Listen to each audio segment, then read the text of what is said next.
Hola, buenos días y bienvenidos. Muchas gracias a todos por asistir al evento de hoy.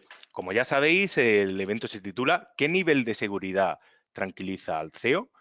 Interesante pregunta, ¿verdad? La cuestión es que hasta hace poco, cuando se hablaba de seguridad en los consejos de administración y dirección, era siempre, por así decirlo, un tema secundario. Y si además implicaba un coste adicional, pues bueno, todos sabemos que pasaba en la mayoría de organizaciones a ser terciario o cuaternario, ¿no? Entonces, ¿qué ha sucedido para que ahora todo esto se esté convirtiendo en una prioridad y en la comidilla diaria, ¿no?, de la dirección en la mayoría de empresas? Pues la respuesta la podemos encontrar rápidamente en cualquier periódico. Imaginaros la cara que se le quedó a la gente de Deloitte al descubrir que tenían un infiltrado en el sistema de correo electrónico de la empresa y que ha tenido acceso a millones de emails confidenciales. O imaginad también, bueno, esto os pido mucha imaginación, que si un día entréis al baño y os encontréis a un compañero haciéndose fotos desnudo porque no quiere que nadie se entere que le ha entrado un ransomware en su equipo y bueno, por entrar en donde no debía, ¿no? O el desastre de Equifax, que nada más anunciar la noticia de su hackeo perdió millones de dólares en su cotización en bolsa. Y por qué no decirlo, el lío del joven héroe que se hizo famoso con el WannaCry y que ahora le acusan de haber atacado con malware al sector bancario.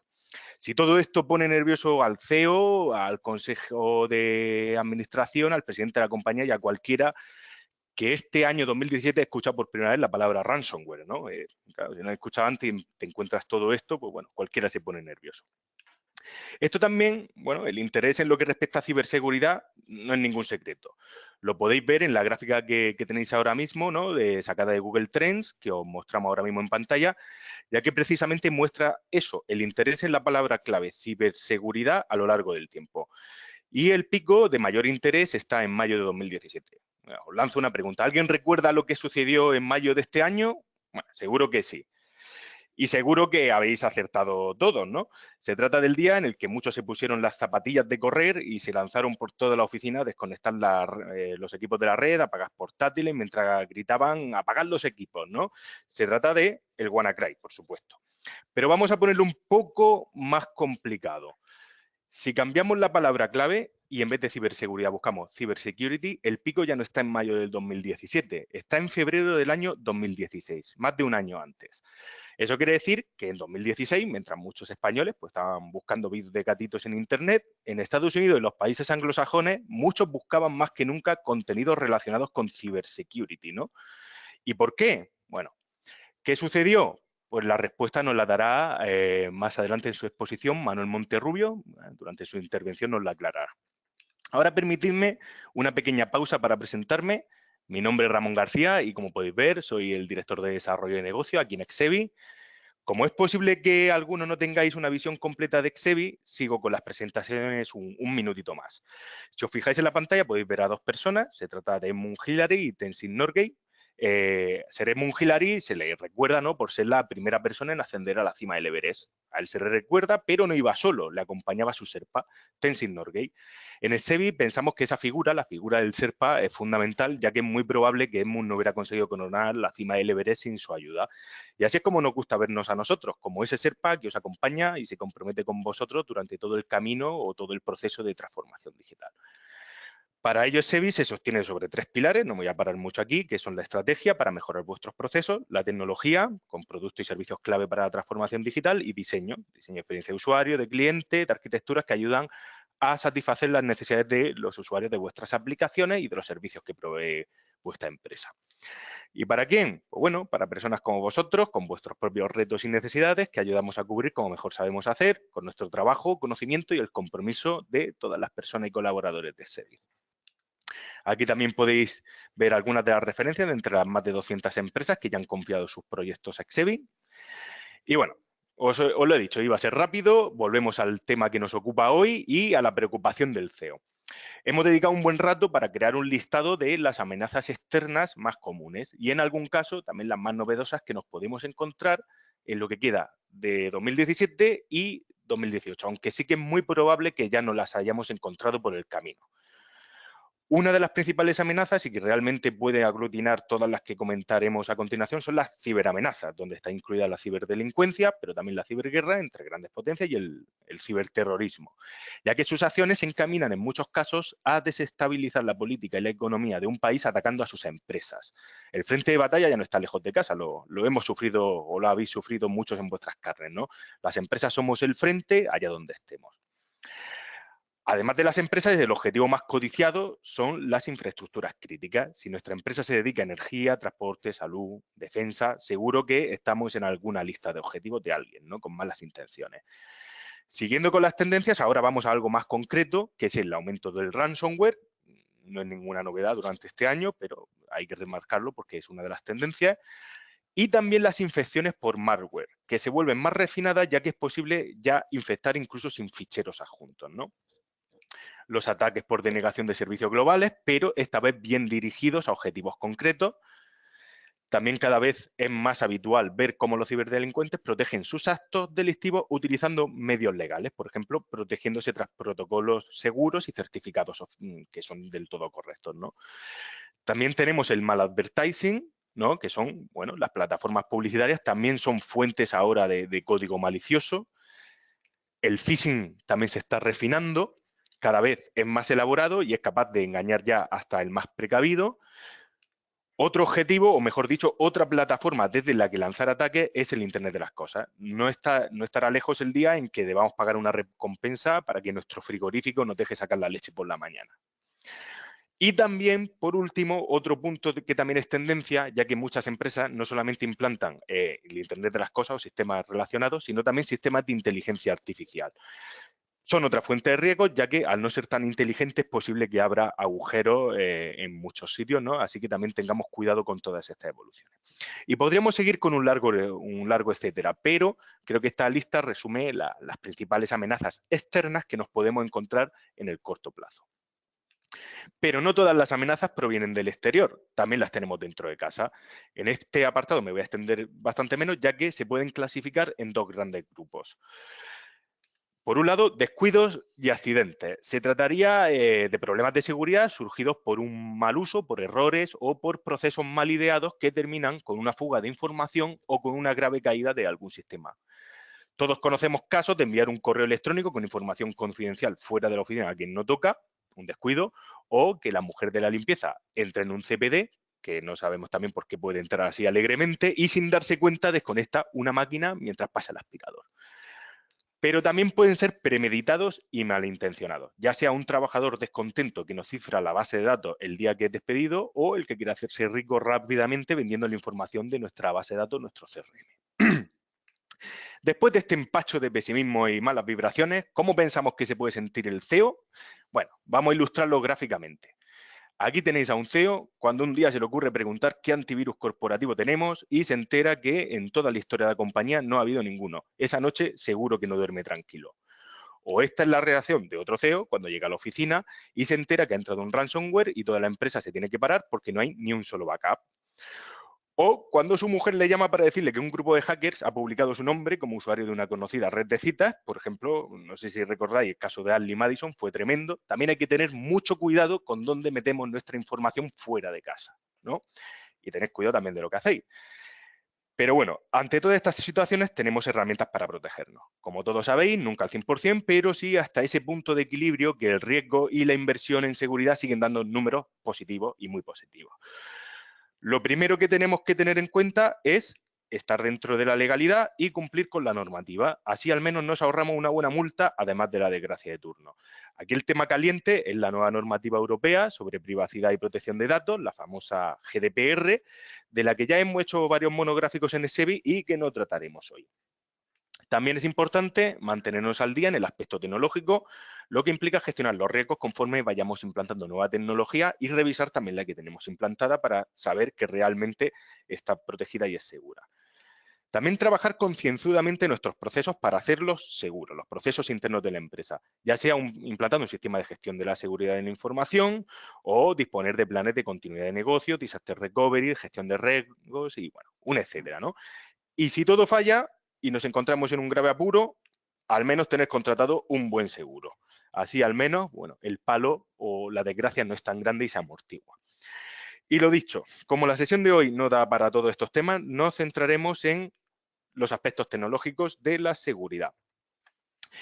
Y bueno, voy a ir dando paso ya a los ponentes de hoy. Para ello contamos con Santiago Crespo, de Metafrase, experto en ciberseguridad y Sophos. También con nuestro compañero de Exevi, Juan José Muñoz, que nos explicará cómo implantar prevención de incidentes y recuperación ante desastres basándose en Azure o Dropbox. Y por último, Manuel Monterrubio, que os dará las últimas claves para ayudaros a convencer a vuestro CEO de que todo está bajo control.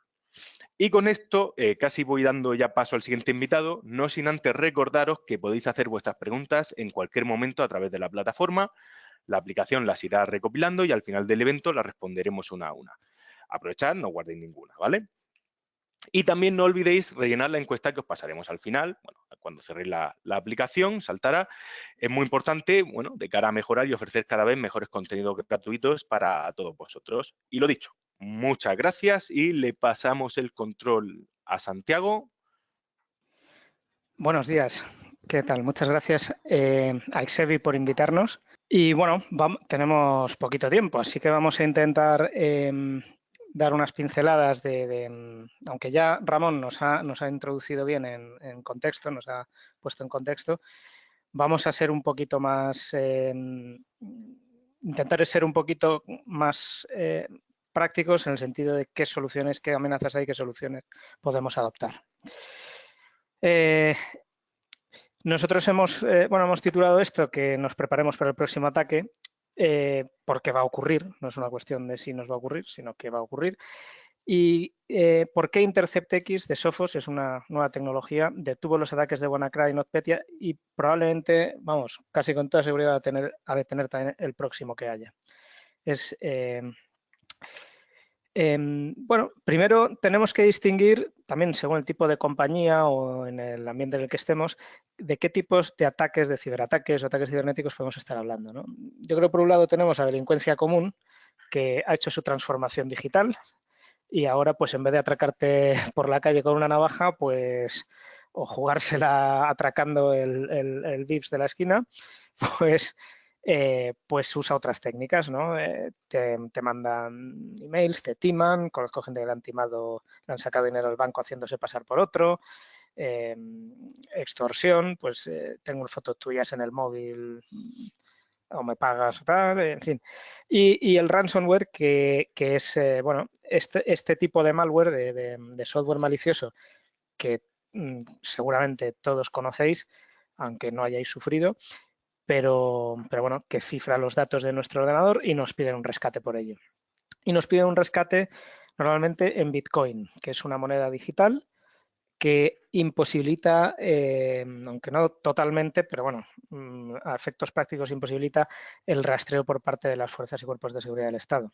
Normalmente, además, suelen pedir pues cantidades por debajo de los 400 euros porque son falta, no delito. O sea, son gente que lo tiene muy bien estudiado.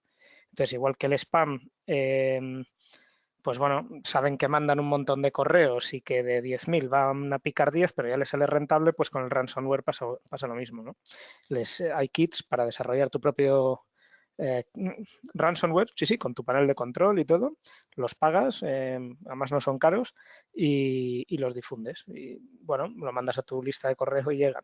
Pero luego hay otro tipo de ataques. Hay otro tipo de ataques que no tienen nada que ver con la delincuencia común, ¿no? Que son los ataques dirigidos. Normalmente, bueno, pueden ser persistentes o no, pero normalmente son persistentes. Y estos, pues, no es el ratero del barrio que te atraca, ¿no? Estos suelen ser ya,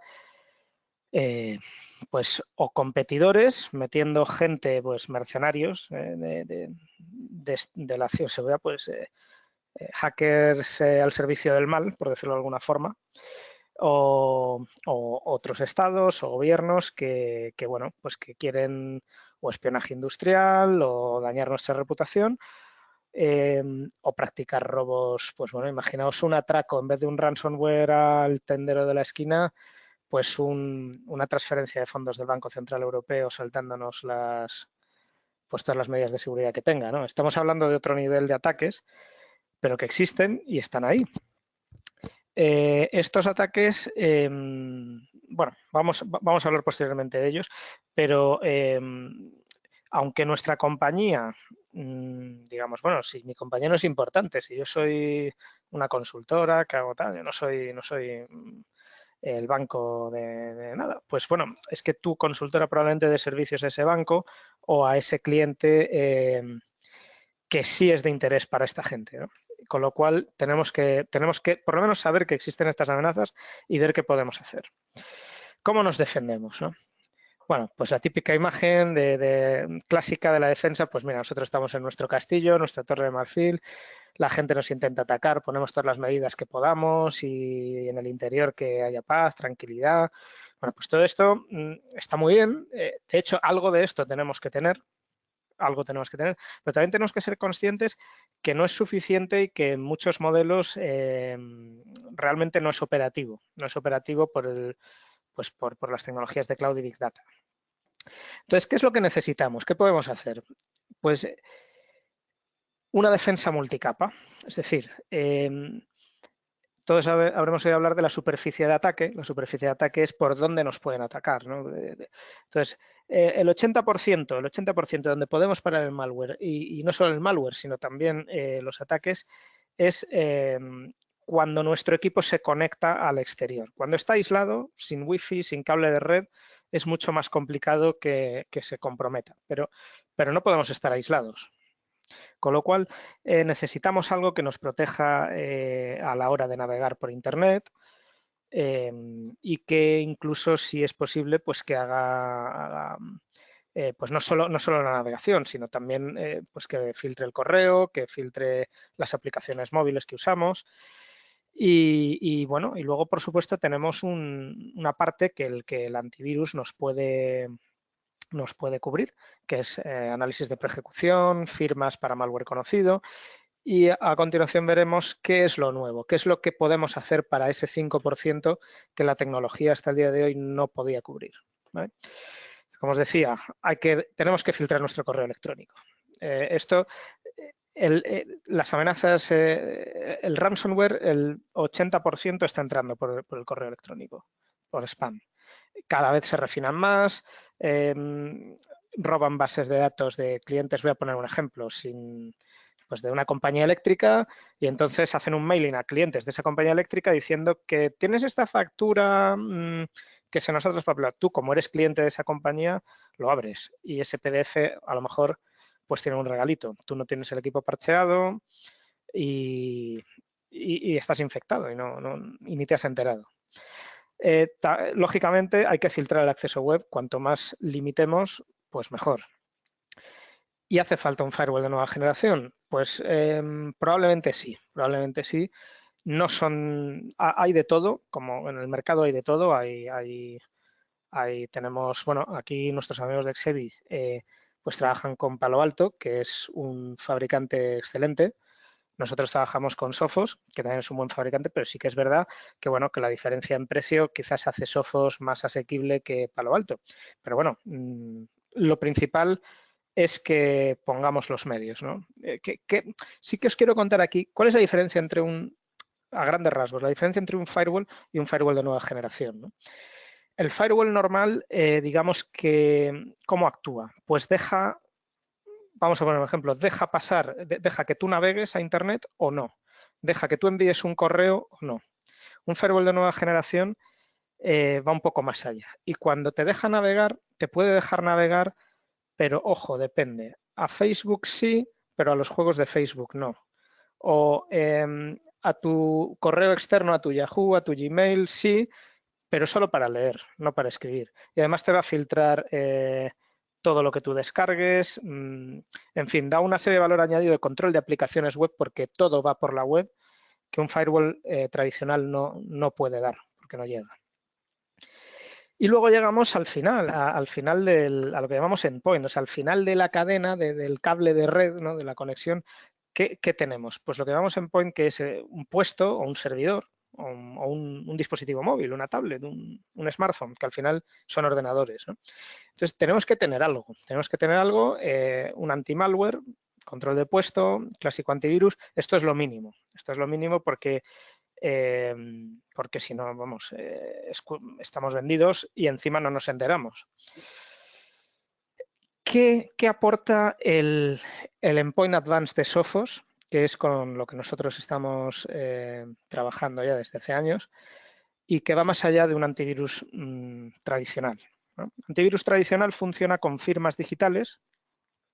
Una firma digital, digamos, pues es una función matemática que tú aplicas a un fichero y te devuelve un número de letras y números muy grande y es único. Y con que cambie un solo bit, ese rastreador, ese identificador cambia. Entonces, un antivirus tradicional, ¿qué hace? Todos los ficheros del disco duro, los que tú vas a leer, el ordenador está leyendo, el sistema operativo, el Word, los compara con una base de datos de esos hash. Y en el momento que coincide con un hash que tiene la base de datos como virus, pues dice, cuidado, que esto es un virus, y lo detiene. ¿Qué ocurre? Esto es una técnica, bueno, pues que usan muchos fabricantes, y de hecho actualmente usa, pues muy conocidos, usa McAfee, usa Panda, usan Symantec, ¿no? Pero que realmente se queda muy corta. Tiene muchas deficiencias porque necesita una base de datos muy grande, usa mucha CPU y mucha memoria para poder comparar en tiempo real todo esto, cada fichero que abre el ordenador contra esa base de datos.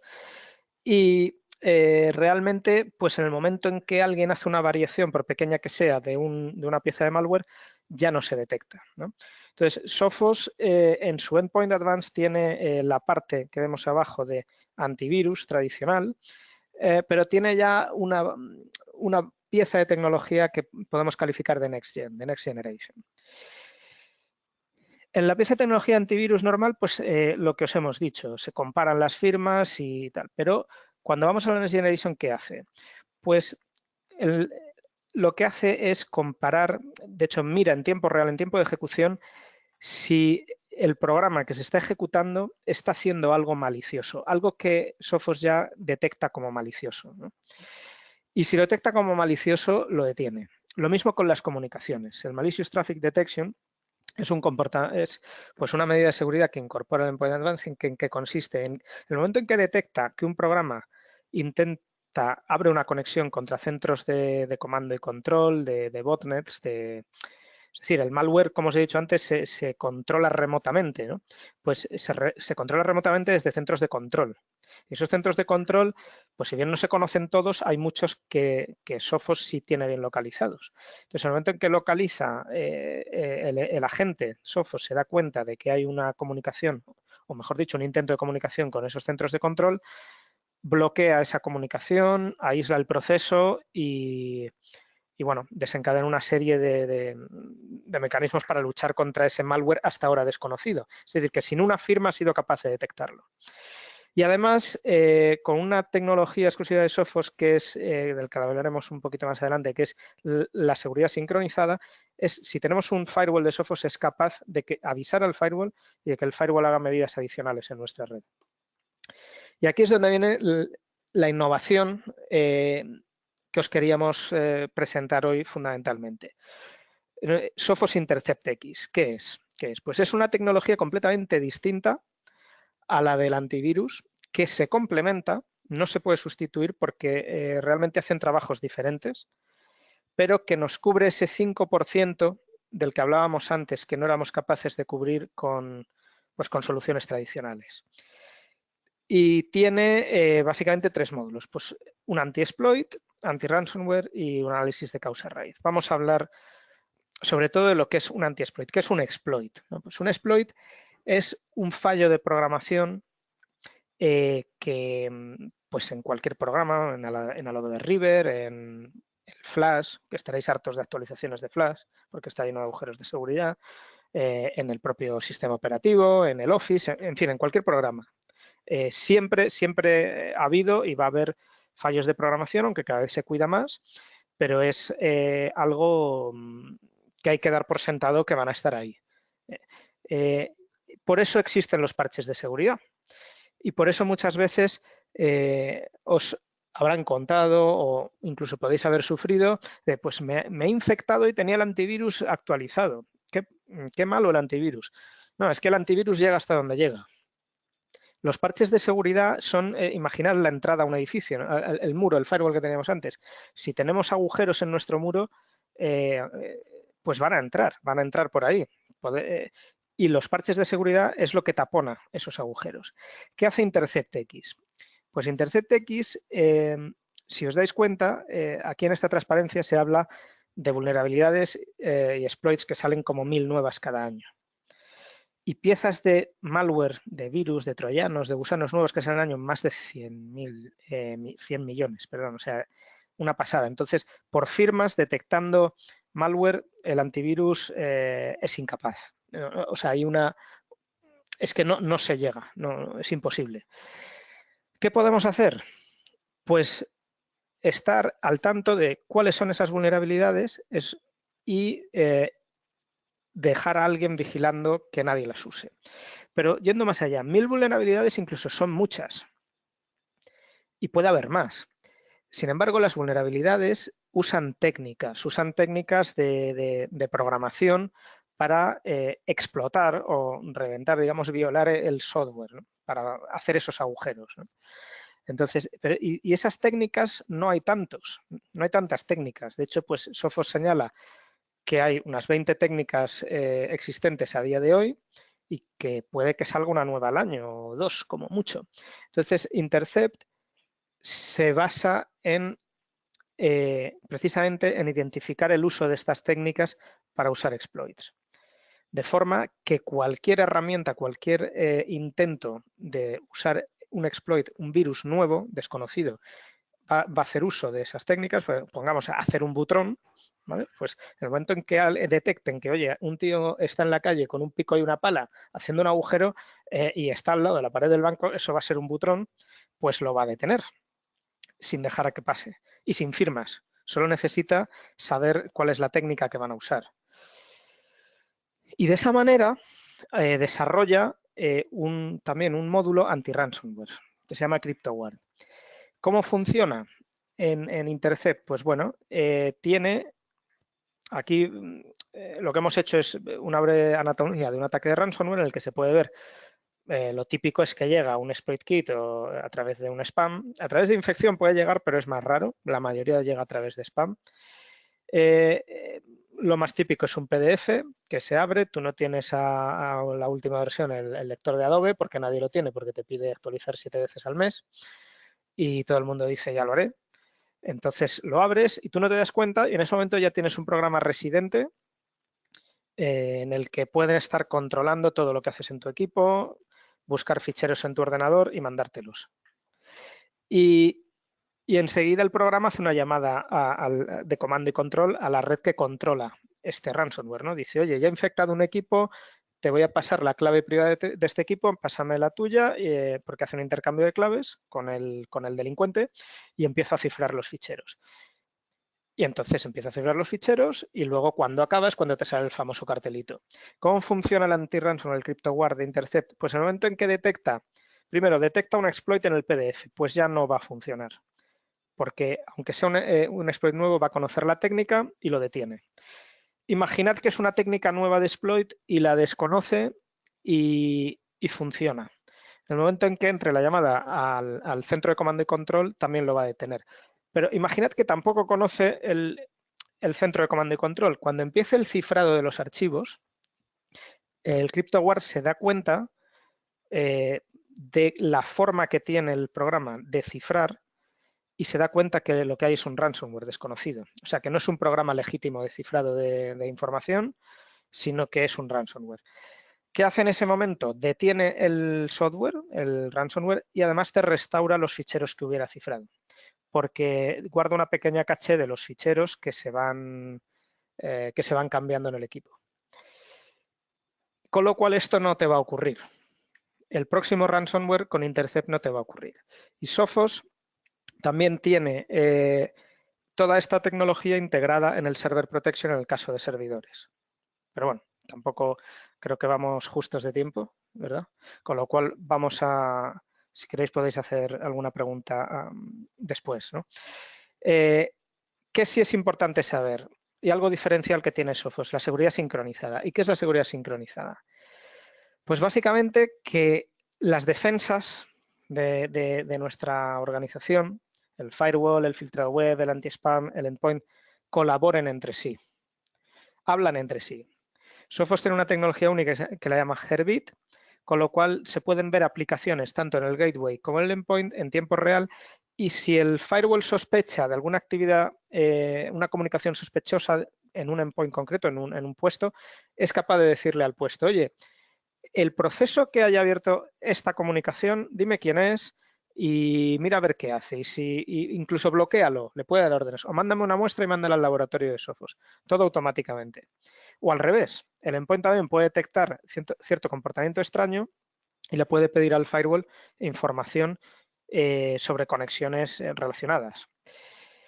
Pero ¿qué pasa? ¿Qué pasa si, a pesar de todas estas defensas, o porque falla una, o porque no se da tiempo de implementarla, o bueno, no se puede contar con la seguridad al 100%, es una quimera, ¿no? Y pues bueno, nosotros proponemos 3 cosas importantes, sobre todo para garantizar la continuidad de nuestro negocio en todos los aspectos. Desde el punto de vista legal, desde el punto de vista cumpliendo GDPR, ¿vale? Porque no sé si sabéis que con la GDPR no solo vamos a ser responsables de, como con la LOPD, de que usen datos de clientes nuestros. No, es que si perdemos los datos de nuestro negocio, somos responsables, no podemos, nos cae una sanción. Con lo cual, tenemos que tener copias de seguridad sí o sí, y tienen que ser automáticas y offline. Offline quiere decir que no estén conectadas siempre, porque el momento en que están conectadas, el típico disco duro externo o la típica NAS con unidades de red también van a ser cifradas por el próximo ransomware. Y si te cifran la copia de seguridad, es como no tener copia de seguridad. No vale cualquiera. Y la información, tenemos que impedir la fuga de información con cifrado. Vamos a hablar brevemente de cifrado antes de acabar y, por supuesto, mantener el negocio operativo con un DRP o clientes virtuales de los que hablará Juanjo Muñoz a continuación. Solo quiero contar brevemente cifrado. Cifrado es vital. Todos estamos usando cloud, tenemos los datos en copias de seguridad, hay que llevarlos fuera. Si la cinta o el disco duro que llevamos fuera con nuestras copias de seguridad llega un tercero de una compañía externa, lo pierde y aparecen los datos de nuestra compañía, de nuestros clientes por ahí, tenemos una sanción grave. Y ya no sanción grave, es que además pueden caer en manos de nuestra competencia. De hecho, pues incluso tenemos un cliente que le pasó algo desagradable al respecto. Y Sophos lo que propone es un cifrado transparente para el usuario que funcione en móviles, en ordenadores, en tabletas y se cifran tanto ficheros como disco. Aquí una breve comparativa. Hay 2 tipos de cifrado. Cifrado completo de disco duro, full disk encryption, o cifrado de archivos. Y hay que tener los 2. El cifrado completo de disco impide que si perdemos un portátil o nuestro dispositivo o nos lo roban, se acceda a nada, a absolutamente nada de lo que llevamos encima. Y el file encryption, el cifrado de ficheros, lo que nos garantiza es poder ser operativos en el día a día, tener cifrados los ficheros cuando trabajamos en el cloud, desde el móvil, en los ordenadores, sin que el usuario tenga que hacer nada, de forma completamente transparente. Y es lo que nos va a cubrir sobre todo la fuga de datos, ¿no? Pero ¿y qué pasa si necesitamos aún más? ¿Qué pasa si realmente nuestra empresa está sufriendo un ataque que va mucho más allá de lo normal por lo que sea, por la actividad a la que nos dediquemos? No sé si algunos recordaréis la famosa serie del equipo A, en el que siempre la gente con problemas tenía que contactar a alguien que conociera al equipo A para que les ayudara y verían si el equipo A les ayudaba. ¿Existe el equipo A en seguridad? Pues existe. Se llama Arcadia. Y es una compañía de gente que procede del mundo de defensa, bueno, de defensa de países de Estados Unidos, de Canadá, de Gran Bretaña, en fin, y han estado metidos en el mundo de la seguridad, son gente de muy alto nivel y bueno, que sepáis que existe ese servicio. Y bueno, a continuación os dejo con Juanjo que os cuente cómo cómo funcionar si todo falla. Muchísimas gracias, Santiago. Y como ha dicho, adelante, Juanjo, te pasamos el control de las diapositivas y cuando quieras. Hola, buenos días. Yo voy a dar la otra perspectiva a la que ha dado Santiago. Esto sería pues un poco la prevención, pero no la prevención de la amenaza, ¿no? Sino la prevención si ya todo falla o hay un descuido o hay otro tipo de causa, ¿no? Porque la ciberseguridad no cubre solo lo que conocemos pues como el mundo del hacking, los virus y otras amenazas, sino que también supone protegerse contra desastres como incendios, terremotos o pérdidas de información pues, por descuido o por borrado accidental.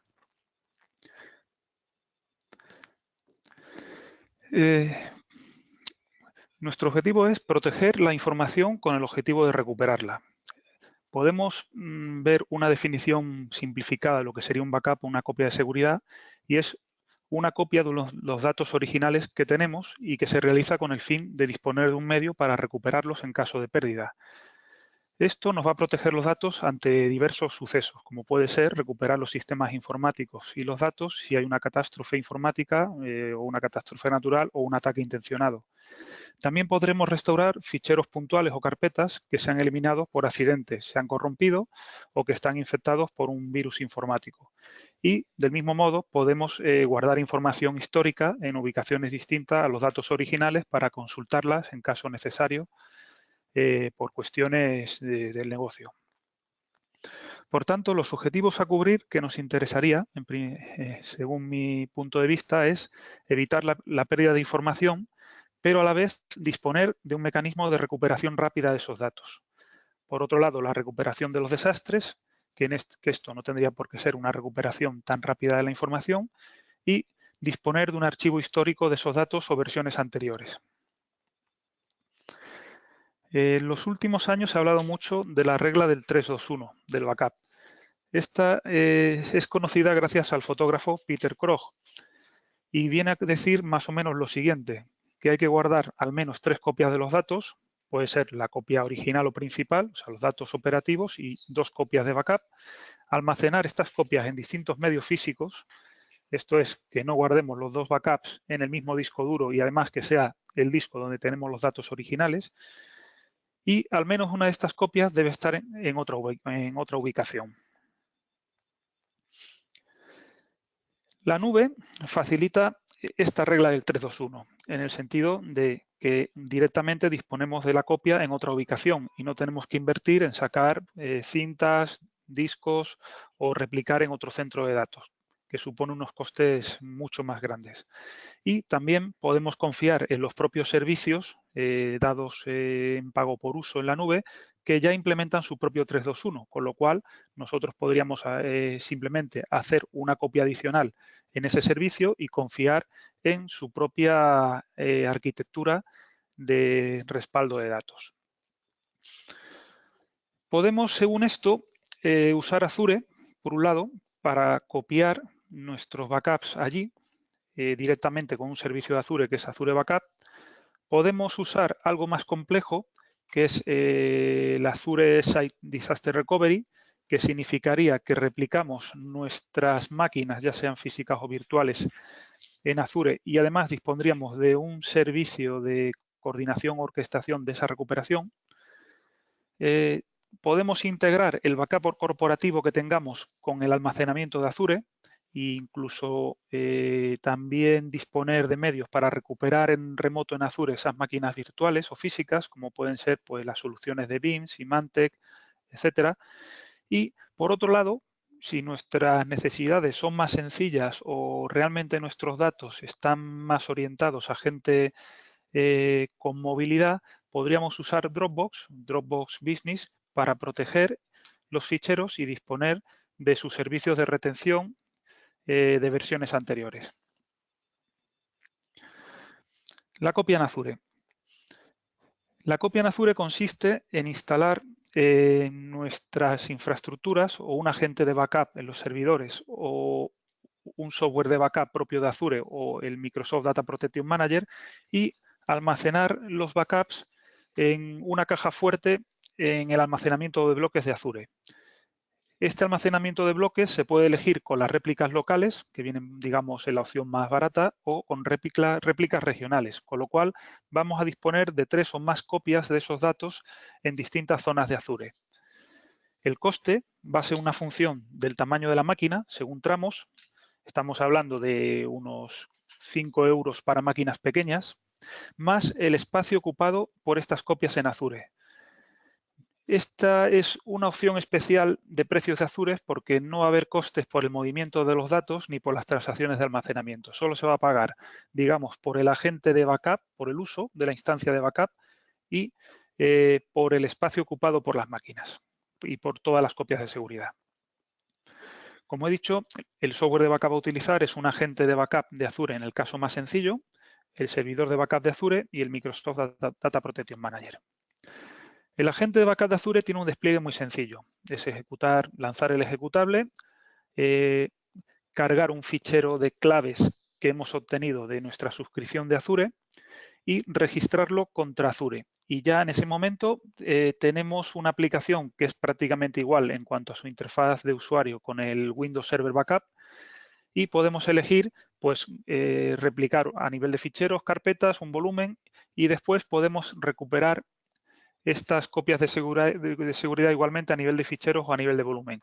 Y si perdemos la máquina o la queremos restaurar estos datos en otra máquina, lo que tenemos que hacer es instalar el agente de backup de Azure, cargar el fichero de claves y explorar qué backups tenemos en nuestra caja fuerte en Azure y elegiremos hacer la restauración de los ficheros necesarios.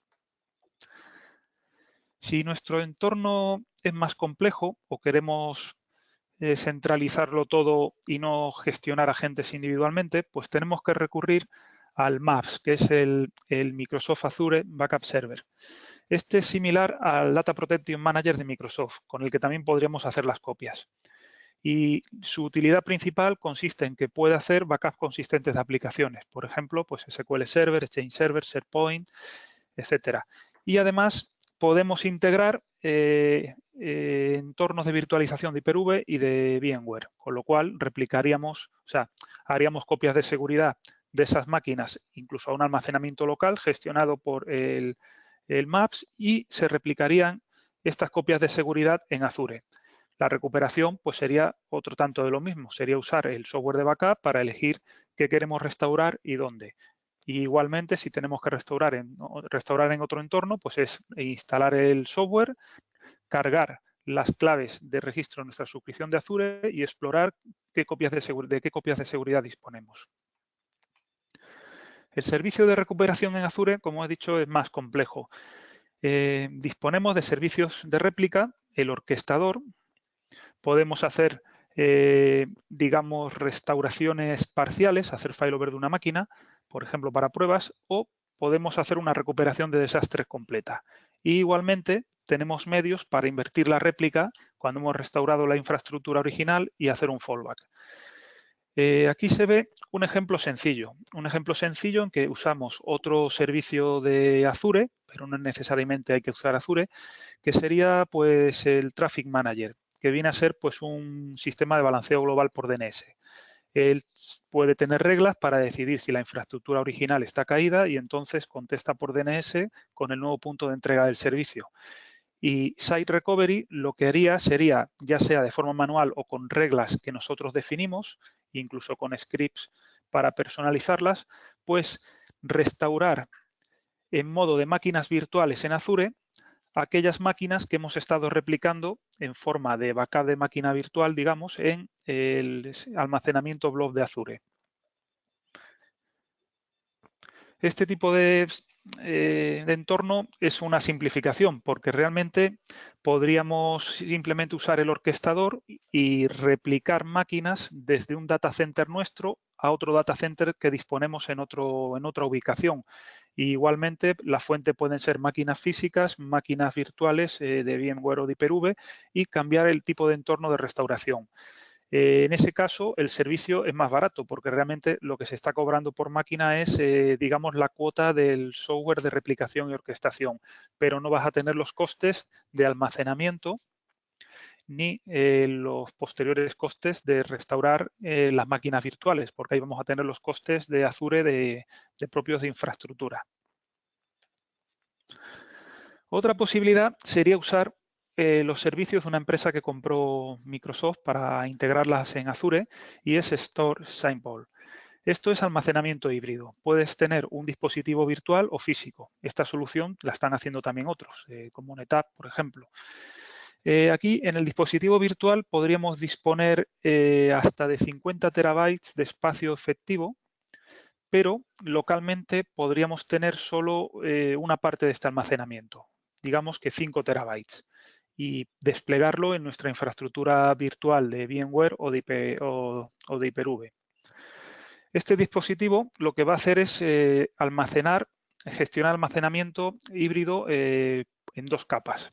Vamos a tener los bloques más usados localmente en nuestro dispositivo virtual, pero todo aquello que exceda se va a copiar al almacenamiento de Azure y allí se va a retener. Si algo vuelve a tener necesidad de acceso, pues se va a traer por la red desde Internet y se va a copiar en el Virtual Appliance desplazando algún otro bloque que tiene menos uso.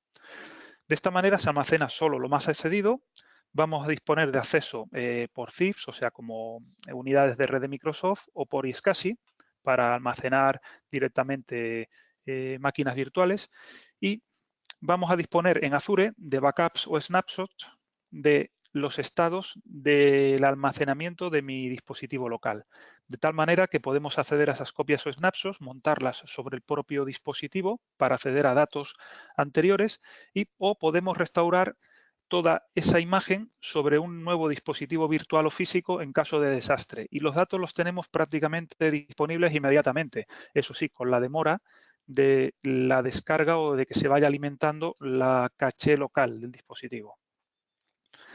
Los casos de usos serían, pues directamente, usarlo como servidor de ficheros, con lo cual me ahorro parte de mi infraestructura y me ahorro gestionar copias locales de backup o copias offsite de backup de mi propio servidor de ficheros. También almacenamiento de máquinas virtuales, con lo cual poco más de lo mismo. O sea, me ahorro parte de la infraestructura y la copia o réplica de estas máquinas en otro sitio. Todo va integrado en la misma solución. Puedo presentarlo como unidades lógicas de iSCSI para directamente sobre ellas pues, almacenar bases de datos, almacenar aplicativos y puedo usarlo directamente como repositorio de las copias de seguridad, de tal manera que si yo tengo un software de backup corporativo, pues uso un Virtual Appliance de este tipo como destino de los backups y las copias se van a ir replicando en Azure y allí es donde las voy a tener disponibles y si necesito restaurar esa infraestructura, yo puedo directamente montar sobre Azure mi software de backup y restaurar las máquinas en Azure a partir de ese backup o en otro sitio.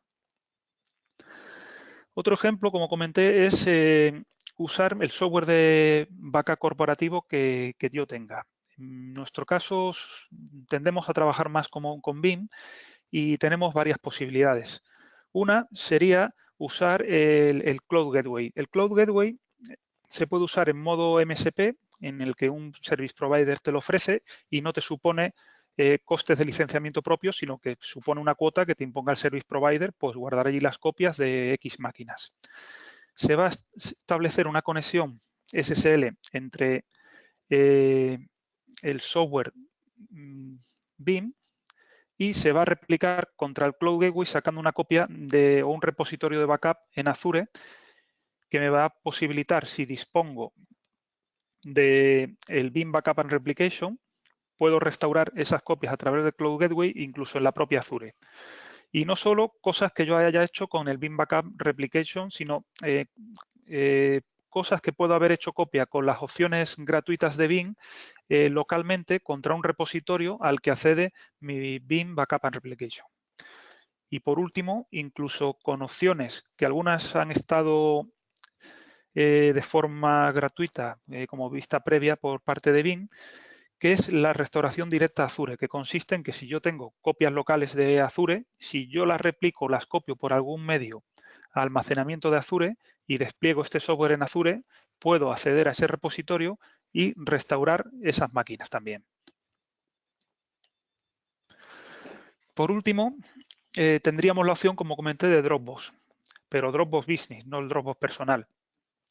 Dropbox Business está orientado a la protección y a la colaboración, en el sentido de que vamos a tener una administración centralizada.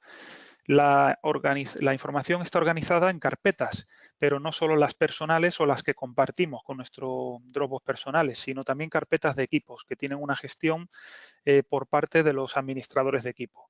Vamos a disponer de una sincronización inteligente que implica que no me hace falta descargar o replicar toda la información de Dropbox a mi equipo, ni siquiera tener que seleccionarla como esto lo sincronizo o esto no, porque en ese caso lo que no sincronizo no lo puedo ver, sino que la sincronización inteligente me permite conectarme a Dropbox y si yo accedo a un documento que no está replicado en mi PC, pues me lo descarga bajo demanda y accedo a él. Y sobre todo el versionado y la retención, que es lo que nos protegerían contra las pérdidas o la corrupción de la información. De tal manera que podemos recuperar los elementos borrados, recuperar versiones anteriores de un mismo documento si hemos cometido un error o se nos ha corrompido o alguien nos ha machacado algo del documento, y disponemos de una ventana de retención de 120 días, que en principio debería ser más que suficiente. Las opciones de seguridad de las que dispondríamos con Dropbox Business, si pensamos que podemos considerar que si alguien consigue nuestras credenciales podría acceder a Dropbox o que si nos roba el equipo podría acceder temporalmente a Dropbox, pues son que podemos usar autenticación multifactor, de tal manera que para acceder tenemos que recibir pues un PIN en nuestro móvil o usar o integrarlo con un sistema multifactor de otro fabricante, la integración con un single sign-on, la aprobación y limitación de dispositivos, de tal manera que si yo permito solo 2 dispositivos asociados, como un tercer dispositivo se asocie, puedo evitar que ese se asocie o incluso de repente eliminar los 3 y borrar todo lo que contienen esos 2 dispositivos anteriores. Puedo hacer un borrado remoto de los dispositivos en cuanto se conecten a Internet. Está claro que si no se conectan a Internet no lo voy a poder hacer. Y puedo limitar los permisos de borrado definitivo de los ficheros a los usuarios, por si alguien quiere hacer algún daño y pretende borrar incluso la opción de recuperar copias. Y por último, tenemos pues la auditoría de accesos y administración, que también va a ser importante de cara a GDPR o por lo menos a tener una trazabilidad de informes, sobre todo también de lo que hacen los propios administradores del servicio. Y nada más, esto es todo. Muchísimas gracias, Juanjo. Pues le vamos a dar paso a Manuel Monterrubio para que entre con la última parte de la presentación. Así que en cuanto tenga el control. Pues creo que ya. No lo adelante. sé. Sí, fenómeno. Bueno, buenos días. Soy Manuel Monterrubio y me toca hablar del informe de ciberseguridad que tranquiliza al CEO después de todo lo que hemos oído toda la mañana. Muy tecnológico, digamos. Yo voy a ir más a la parte que le interesa al nivel más ejecutivo, pero que tiene que contemplar obviamente la parte tecnológica, la parte legal y la parte de procesos, como veremos a continuación. Decía Ramón que qué sucedió en febrero de 2016 para que el término cybersecurity empezara a explotar en el mundo. Pues lo que ocurrió fue que Estados Unidos lanzó el Plan de Ciberseguridad Nacional. Eso unido a que hubo ya los primeros ataques de ransomware, que recuerdo perfectamente el del Hospital Presbiteriano de Hollywood, que fue muy conocido porque paró el hospital durante 15 días enteros sin poder ver los informes de los pacientes, etcétera. Todo eso hizo que aquello se viniese arriba, digamos. En España también habíamos hecho nuestra estrategia de ciberseguridad nacional, de hecho lo habíamos hecho 3 años antes, pero no tenemos tanta influencia como los americanos. Por cierto, lo uno y lo otro lo tenéis disponible en internet, ponéis estrategia de ciberseguridad nacional y os sale un PDF de 50-60 páginas o algo así con la firma de Rajoy y que viene todo lo que debe contemplar ese plan, y el americano también lo tenéis disponible. Y de hecho yo lo que voy a hacer es sacar de estos una serie de puntos que creo que son los que debería contener ese informe, que en el fondo tenéis que elaborar cada uno adecuado a vuestra empresa, porque no tiene nada que ver una empresa B2B de una empresa B2C, de un hospital, de una empresa de una utility, no tiene nada que ver una empresa con otra. Entonces, cada uno tendrá una. Pero lo que está claro es que la ciberseguridad es un riesgo, y es un riesgo más para el CEO, es un riesgo más como el que se te queme una fábrica si tienes fábrica, o el que los repartidores de tu producto se pongan en huelga o haya un cambio de moneda. En las empresas muy grandes existe la figura del CRO, del Chief Risk Officer, que suele ser el encargado de controlar todos los riesgos, y como esto es un riesgo más, pues lo lleva él. Pero en una empresa menos grande, una empresa grande pero no tan grande, al final tendrá que haber una figura aquí que será el director general o algo por el estilo, que tendrá que coordinar a todos los que hemos dicho antes. A los que lleven los procesos, los que lleven la parte legal, los que lleven la parte tecnológica. Los procesos y la tecnología están completamente unidos, y la parte legal es que cada vez afecta más. Es que si perdemos datos, no sé si habéis leído esta mañana la noticia de Financial Times, que Yahoo reconoce ayer que lo que le robaron en 2013 no fueron 1.000 millones de emails, sino que le robaron 3.000 millones de cuentas de correo, o sea, todo, con sus logins, sus passwords, todo. Eso tiene muchas implicaciones legales, y ahora con la entrada en vigor del GDPR dentro de unos meses va a ser bastante importante tener todo esto controlado, porque al final tiene implicaciones de todo tipo. En general, ¿cómo tratamos los riesgos? Pues habrá grandes empresas que monten la ISO 31000. No hace falta montar la ISO 31000, pero sí tener un sistema, una política de tratamiento de riesgos clásica, que es eliminar todos los riesgos que se puedan, eliminarlos o asumirlos, si no nos queda otra que tener que correr algún riesgo, porque gracias a eso en el fondo viven las empresas, a tener riesgos controlados, reducirlos, eso sí, y si no, y si podemos transferirlo, más que y si no, si podemos transferirlo a un seguro, que eso es lo que nos tranquiliza. Y esto de los seguros, hace un par de años o tres, por lo menos 3 años, que ya hay bastantes seguros para temas de ciberseguridad. Y en concreto, dentro del aspecto tecnológico, bueno, yo ya lo he repetido varias veces: prevenir, detectar y mitigar. Esto es lo que hay que hacer con todos los riesgos de ciberseguridad. Importante, ver la ciberseguridad como una oportunidad, no verla solo como un riesgo. Esto estaba buscando el otro día, cuando tenía que preparar la ponencia, quién veía la ciberseguridad como una oportunidad, y vi un magnífico informe del CEO Outlook 2017 de KPMG, que tiene un punto de vista positivo. Es otro informito que también os lo podéis descargar gratuitamente de internet, y que además de tener muchas otras cosas muy interesantes, viene un apartado sobre este asunto y dice algo así como que cuando dotas a la compañía de un alto nivel de ciberseguridad, los CEOs ven que se pueden desplegar nuevos modelos de negocio relacionados con la transformación digital que hasta ese momento no existían, no podía proporcionar la empresa. Y eso es una ventaja, porque sin ciberseguridad no se desarrolla el comercio electrónico, ni el coche autónomo, ni la seguridad jurídica, ni nada de nada. O sea, si tu empresa quiere ganarle a los competidores, busca por ahí una opción para, apalancándote en la ciberseguridad, proporcionar servicios disruptivos. Voy a las recomendaciones. Esto está también en internet. Todo lo que estoy diciendo os lo podéis bajar. De todas formas, además, os pasaremos las transparencias. Este es el Cyber Security Question for CEOs del Homeland Security, y aquí vienen todas, vienen 5 cuestiones, y vienen luego 8 apartados. Es un PDF de 2 caras, muy sencillito, pero para que no lo tengáis que leer y escribir, os lo pongo aquí. 5 preguntas que el CEO se debería hacer y que deberían estar en ese informe teórico. ¿Qué información llega al CEO sobre el nivel de seguridad de su empresa? ¿Llega algo? Normalmente llega poco. ¿Cuál sería el impacto en el negocio? ¿Existe un plan para abordar esos riesgos? Habrá empresas que lo tengan, pero la mayoría tienen eso muy poco desarrollado. ¿Cómo aplica nuestro plan de ciberseguridad a los estándares de la industria y las mejores prácticas? ¿Tiene nuestra industria, nuestro sector, unos estándares básicos que seguir?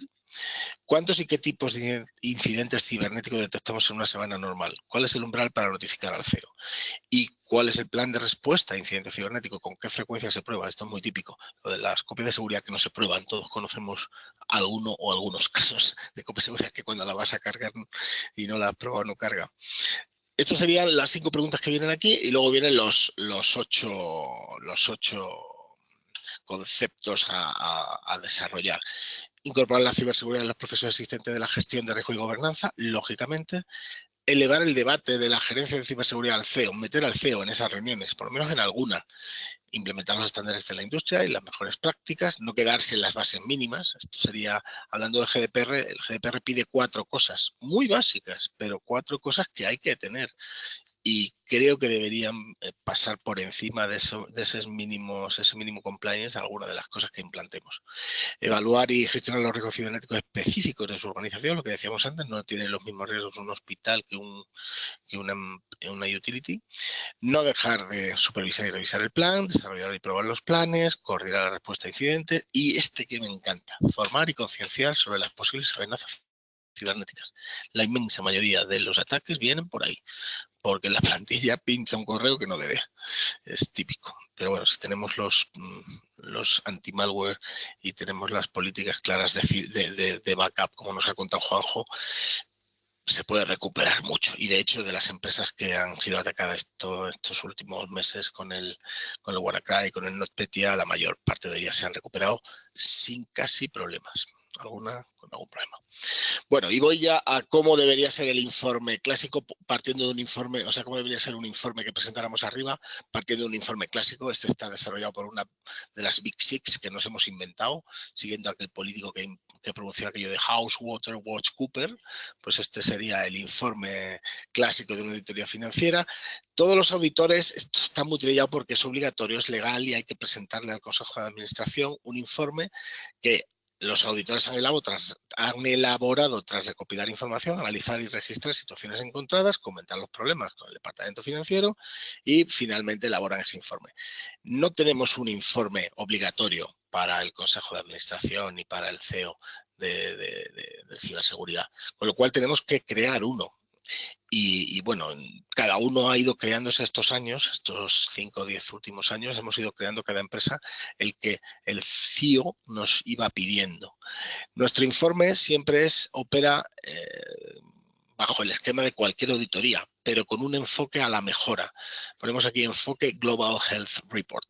Esto nos lo hemos inventado, pero en el fondo no deja de ser, lo que queremos es que estés protegido. Una visión externa de la ciberseguridad enfocado a ayudar a desarrollarla, analizar y registrar las situaciones y comentar los posibles problemas y soluciones. Lo mismo que cualquier otro informe de auditoría. Y tratar con el Departamento de Tecnología y Procesos, así como el Departamento Legal, esas situaciones relevantes.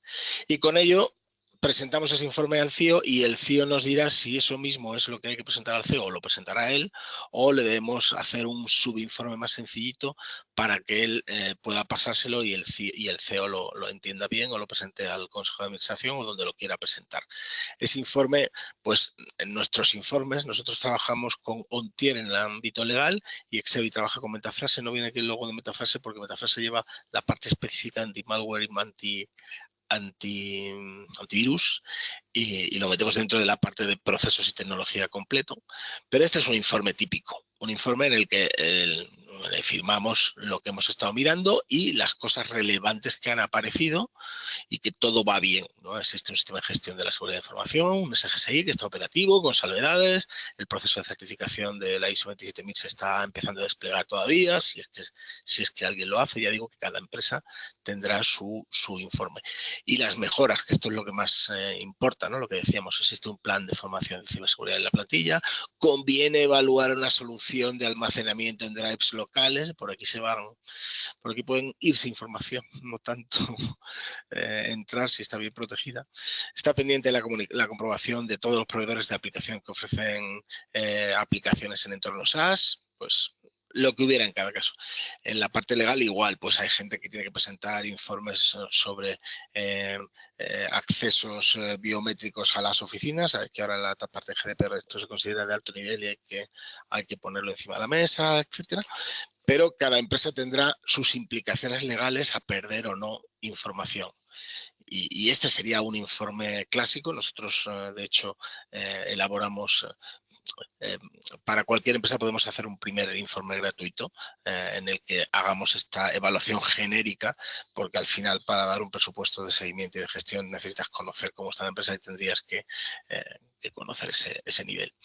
Y con esto termino. Ya digo, está todo lo que he ido comentando lo tenéis en internet. También tendréis estas transparencias y como resumen, recordar tratamiento general de cualquier riesgo, eliminar, asumir, reducir y transferir, tratamiento de los aspectos de ciberseguridad, de backups, etcétera, prevenir, detectar que te está fallando, porque cuántas veces te atacan y no lo sabes.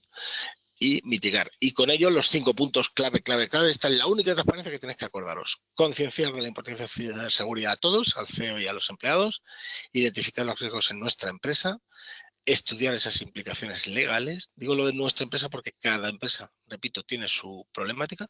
Estudiar las implicaciones legales de acuerdo con nuestra empresa, calcular el impacto en negocio y desplegar planes de disaster recovery y, en su caso, si es muy importante para nosotros, la información probablemente de continuidad de negocio, sin los cuales la empresa puede desaparecer.